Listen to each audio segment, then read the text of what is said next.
জনগণের টাকা এত বেশি হয়ে যায়নি যে আপনারা দলে দলে এসে জনগণের পয়সা নষ্ট করবেন।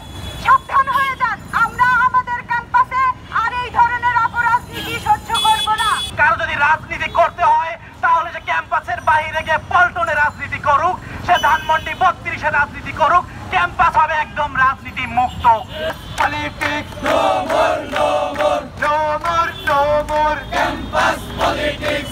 এখন বর্তমানে এসে দ্বিতীয়বারের মতো স্বাধীন হয়ে আমরা যখন দেখছি বা শুনছি বা গোপন সূত্রে যখন আমরা জানতে পারছি যে আমাদের ক্যাম্পাসে পুনরায় ছাত্রদল এজেন্ডা করার চেষ্টা চালাচ্ছে, এমনকি বিভিন্ন ছাত্র শক্তি, ছাত্র ইউনিয়নের শিক্ষার্থীরা তারা ডিএসসিতে রুম দখল করার চেষ্টা করছে, এমনকি আমাদের শিক্ষকরাও ভিসি নির্বাচনের ক্ষেত্রে তারা সাদা দল এবং নীল দল বিভিন্ন রাজনীতির সাথে জড়িত হচ্ছে, তখন আসলে আমরা লজ্জা বোধ করি যে আমরা গত 1 মাস আগে এতগুলো বাচ্চা যাদের এখনো আমরা দেখি ঢাকা মেডিকেলে অনেক অনেক শিক্ষার্থীর মরদেহ পড়ে আছে, কিন্তু তাদেরকে শনাক্ত করা যাচ্ছে না। এরপরেও কিভাবে আমরা আমাদের ক্যাম্পাসে ছাত্র রাজনীতি, শিক্ষক রাজনীতি বরদাস্ত করব? রাষ্ট্রপক্ষের কাছে আমাদের দাবি এবং পুরো বিশ্বে আমরা জানান দিতে চাই যে আমাদের ক্যাম্পাসটাকে আপনারা পড়াশোনার মতো তৈরি করতে সাহায্য করুন। আমরা আমাদের শ্রেণীকক্ষে ফিরে যেতে চাই। আমরা আর কোনো অপরাজনীতির চেষ্টা করতে চাই না।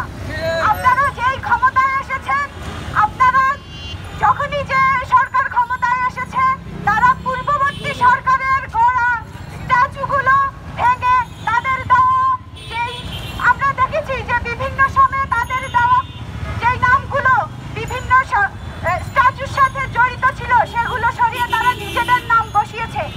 জনগণের টাকা এত বেশি হয়ে যায়নি যে আপনারা দলে দলে এসে জনগণের পয়সা নষ্ট করবেন। সাবধান হয়ে যান। আমরা আমাদের ক্যাম্পাসে আর এই ধরনের অপরাজনীতি সহ্য করব না। আমাদের রাজনীতি চর্চার জন্য অবশ্যই ডাকসু ছিল, আছে এবং আমরা ডাকসুকে সক্রিয় অবস্থায় চাই। আমাদেরকে ডাকসু নির্বাচন করতে দেন। আমরা ডাকসুতেও কোনো দলীয় প্যানেল, সে ছাত্রদল, ছাত্রলীগ বা ছাত্র শক্তি হোক না কেন, আমরা কোনো প্যানেলের অধীনস্থ হতে চাচ্ছি না। আমরা আমাদের ভিসি স্যারকে এমন একজন ভিসি স্যার আমরা চাচ্ছি যার পূর্ববর্তীতে কোনো দলের সাথে কোনো এজেন্ডার সাথে সম্পর্ক ছিল না। আমরা আমাদের শিক্ষা পর্যায়ে গবেষণাটা সক্রিয় করতে চাচ্ছি, যার জন্য আমরা চাচ্ছি আপনারা রাজনীতি বন্ধ করুন। আমাদেরকে আমাদের কাজটা করতে দিন, আমাদেরকে আমাদের পড়াশোনা করতে দিন। দেশ যতটুকু ডুবিয়েছেন আর না ডুবান, দয়া করুন, সাহায্য করুন।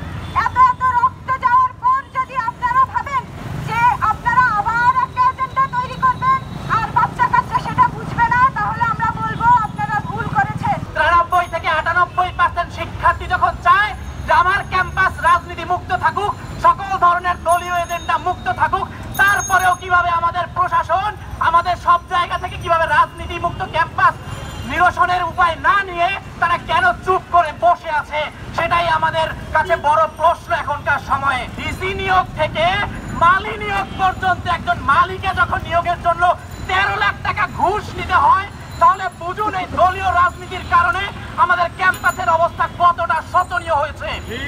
আমরা জানিয়ে দিতে চাই, আমরা নীল দলের কোনো ভিজিট চাই না, আমরা সাদা দলের কোনো ভিজিট চাই না, আমাদের ক্যাম্পাসের ভিজির কোনো কালার থাকতে পারে না। আমরা চাই না। আমরা গবেষণা ধর্মী শিক্ষার্থী বান্ধব যে আমাদের ক্যাম্পাসকে নিয়ে ভাববে, যে আমার প্রথম বর্ষে সিট নিশ্চিত করবে। আমি দ্বিতীয় বর্ষে ছাত্র রাজনীতির কারণে পরীক্ষার হলে গিয়ে এই ছাত্র রাজনীতির কারণে হল থেকে বের করে দেওয়া হয়েছিল আমাকে। 2টি বছর আমি ক্যাম্পাসের বাইরে বাইরে ম্যাচে ম্যাচে ঘুরে ঘুরে বেরিয়েছি। তখন আমার এই ছাত্র রাজনীতির বিপরীতে সবার সোচ্চার হওয়া উচিত।